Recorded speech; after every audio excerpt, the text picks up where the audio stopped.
Super quick review of this trade that I caught on Friday. Really simple trade, and it just really stood out as being a very obvious trade to me. So I figured it makes sense to do a quick review just to really lock it into my memory.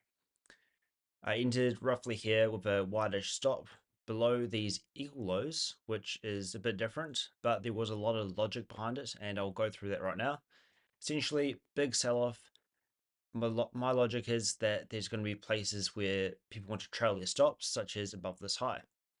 Price trades up to that high, it fails to take it out. That was the first clue, was that we failed to take out buy side, dropped aggressively lower to a previous area of accumulation.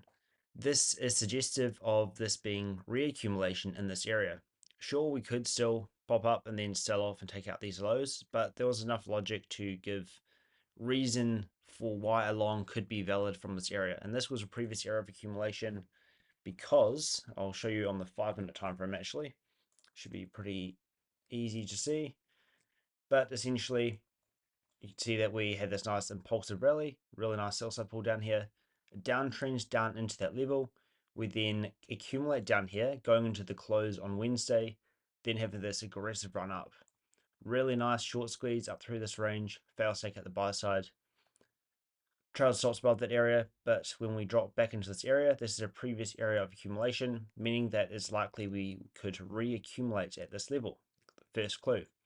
Second clue was that on the sell-off, anyone who's short, they haven't been taken out this entire time. So we never took out any major buy side pulls throughout this entire sell-off, which was a pretty decent move, like a good 85 points or so. No buy side was taken out. We engineered a really obvious low just ahead of lunch. Nice rally, impulsive rally, big up closing candles going into lunch, enticing longs from this level. Spent an entire hour consolidating up in this range. So anyone who's buying up here, where are they putting the stops? Well, right below this low. We then have this nice aggressive sell-off into it at 1 p.m. and finish a 3-drive pattern into this previous area of accumulation. And I'll just bring this up a bit bigger. But this is also the low of day. So we're essentially having 1 drive, 2 drives, 3 drives below the low of day at a super deep discount of this dealing range. And that's going into the PM session as well. So all that together was already some pretty good confidence.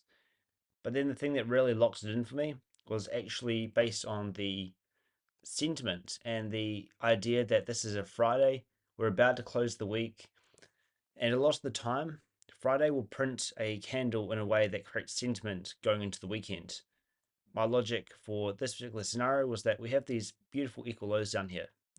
Traders will typically see that as support, and these lows were left here as a way of encouraging people to see this area as support.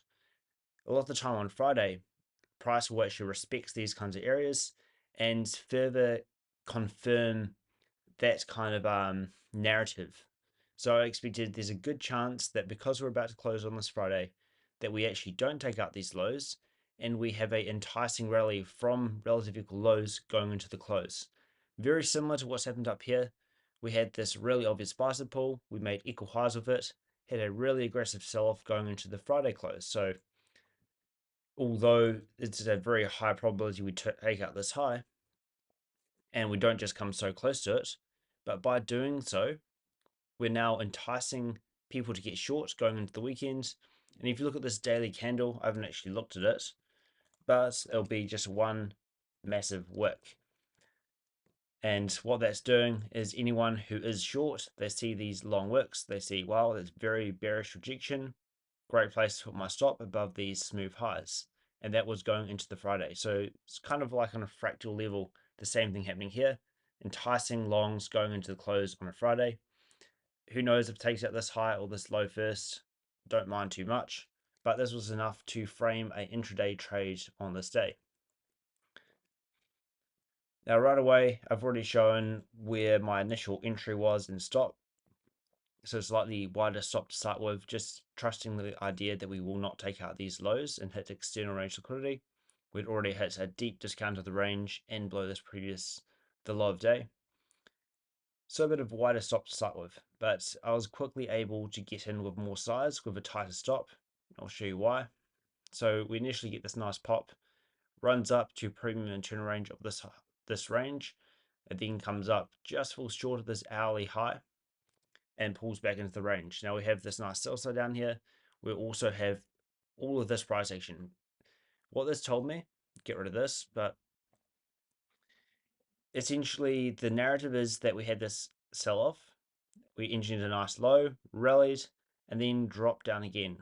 Throughout this range, we spent quite a bit of time down here.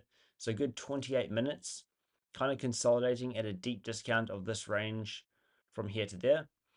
And at this point right here, we get above the midpoint.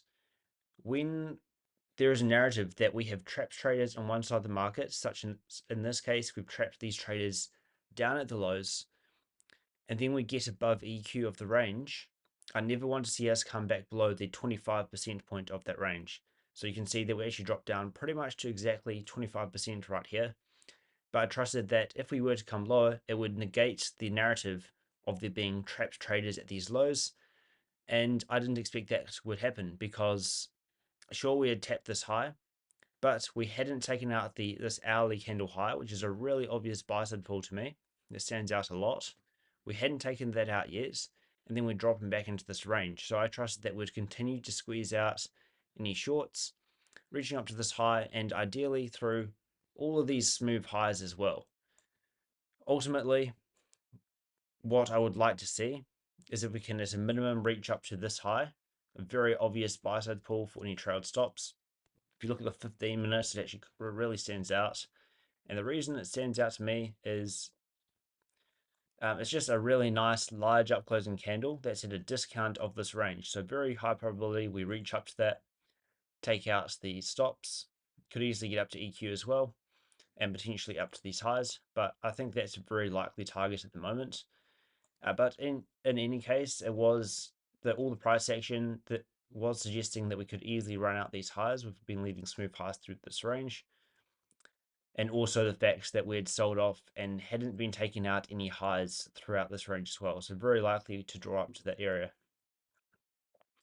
So yeah, buying below this low, trusting it shouldn't come down to this area because that would be letting trap traders off the hook prior to hitting their stops. We get this nice reaction, a nice rally up. Great place to take profit is actually just above the next swing high above this candle. So something I've noticed is that when you've got an hourly candle high or low, they like to reject price a lot.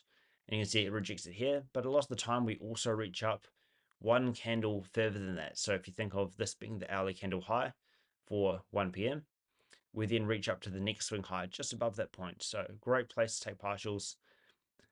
Aggressively sells off into the range and just consolidates going to 3 p.m. Added down here using the same logic of this being an intermediate term low and this being first stage. So at this point, I'm beginning to implement my understanding of a market maker model framework and trusting that there will be a second stage delivery into these highs. If you're familiar with market maker models, you essentially have a reversal, first stage, second stage, and the first stage is always a intermediate term low. You're then looking for it to break the high, which happens right here. So I'll mark this up like such and get rid of this. But essentially we've got the reversal, a shift, we then engineer a short-term low, then an intermediate term low, and then break that high. As soon as we break this high, this first stage has now played out. Once the first stage is played out, we're looking for second stage. It retraces into the range. Usually for second stage, you'll be looking for quite a shallow retracement. In this instance, it's a much deeper retracement, which is actually suggestive of being not as bullish. However, it still plays out second stage, and so just waiting for that turn in price and for price to start hitting high. Now, the interesting thing about this area is that once again, we have very smooth highs left behind. We are spending a lot of time consolidating in this range, so anyone who wants to chase this short, they're being encouraged to sell in this area. And that gives the narrative the same as over here, that we're trapping in traders on the wrong side of the market. There's a concept I've been developing as I've been developing a framework. The framework is the squeeze reversal, which is when we fail to take out the previous hourly candle low, then aggressively move back up in the other direction. But there's a concept within that framework that I call the impulse origin, and that's essentially when you have a range. So in this case, we got from this high down to that low. You can find the midpoint of that range right here. What it is when you trap traders below the midpoint, you then get an aggressive run above that midpoint, a second candle that also closes beyond that midpoint, and that is what I call the event horizon confirmation. A very fancy term, I know, but it essentially implies that we've crossed the point of no return. This strong displacement is the exact moment and the move that was trapping these traders below this range short. And the same concept is over here. If we were to return back to this area, we'd be letting these traders who are just trapped offside, we'd be letting them off the hook, we'd be letting them mitigate their position prior to us hitting their stop losses, which would be above these highs. Using that logic, it implies that we should not actually return to this area. So what I do is I mark out, well, I don't mark it out, but I identify the impulse origin, which from my definition so far, is just the change in state of delivery from that area, which could be here, because that's technically the CSD, but also just whatever the opening prior to the explosive move was. So you could possibly even just use that. But once I see that, I can potentially get long because now I've got a way to manage risk with a stop loss below this low.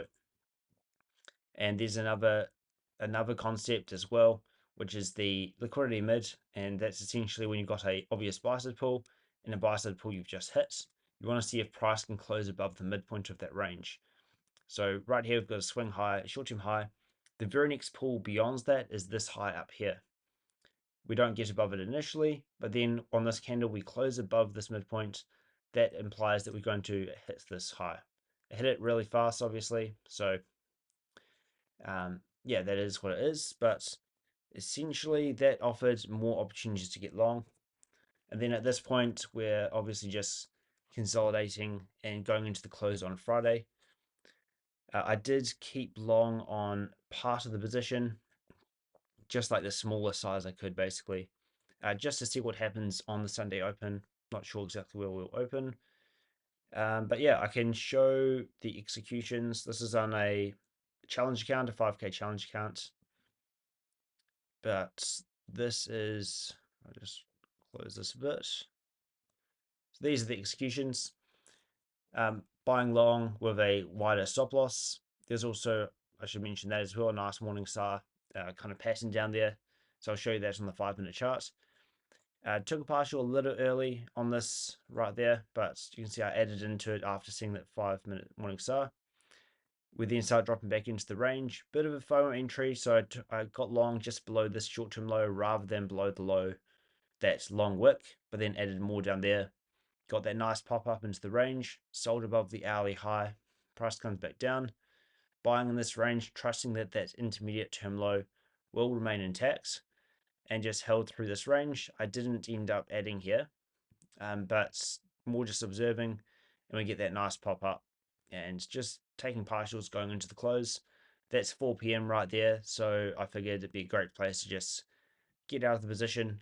Was unlikely to do much after 4 p.m. and it just consolidated after that. And then I've just got that 0.01 lot on left on this account. Just see what happens at the open. But to talk real quick through that 5 minutes Morningstar thing I mentioned, if we zoom in a whole bunch, so first up we have these long wicks. There's always a decent amount of sell side below these long wicks. So the fact that we create multiple long wicks and then take it out here, that was significant. We then have this wick. So there's another concept where you're looking for us to fail to reach the midpoint of wicks. When that happens, it's showing you an indication of strength. The fact that we were able to drop down off this wick here, take out this previous 5-minute candle's low, but fail to reach the midpoint of this 5-minute candle wick that made the low, and then closed bullish. That was a very strong signature and sets the stage for this impulsive move up. Also, this is a new 4-hour candle. When, as I already mentioned over here, when a candle fails to take out the previous candle's low and aggressively moves in the other direction, that is one of the signatures that can result in a bit of a squeeze. And that, so the very fact that the 4-hour candle did not go lower first was actually a confluence that we were likely to reach up into these highs. But yeah, that will do for this review. Just a quick overview of what I saw. Really simple trades, um, like it just jumped out to me when I saw it. I just saw very extended into the low of day, 3 drives below the low of day into a previous area of accumulation after failing to take out the buy side, and they just stood out to me as a great opportunity.